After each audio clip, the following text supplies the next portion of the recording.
Mainit na sinalubong at tinanggap ni Police Colonel Manuel B. Bringas, Provincial Director ng Isabela Police Provincial Office, ang 300 personnel ng Isabela PPO CDM contingent sa Camp Lieutenant Rosauro D. Toda Jr., Baligatan City of Ilagan, Isabela. Ito lamang ika-28 ng Hulyo taong kasalukuyan matapos nilang matagumpay na maisakatuparan ang kanilang deployment para sa ika-5 State of the Nation Address ng ating Pangulong Ferdinand Marcos Jr.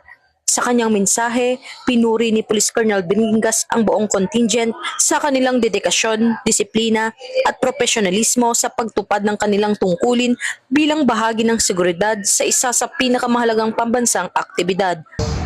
Of the officers and men of the Isabela Police Provincial Office, I'd like to extend each and every one of you yung aming pasasalamat, ang aming congratulations.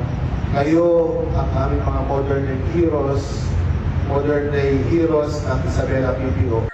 Binigyang din niya na ang matagumpay ng pagganap ng mga personel ay sumasalamin sa kahandaan, pagkakaisa at mataas na antas ng serbisyo ng Isabela Police Provincial Office sa pagpapanatili ng kapayapaan at kaayusan. Patuloy namang pinagtitibay ng Isabela PPO ang kanilang pangakong maghatid ng dekalidad na serbisyo publiko sa ilalim ng adhikaing bagong PNP para sa bagong Pilipinas, serbisyong mabilis, tapat at nararamdaman.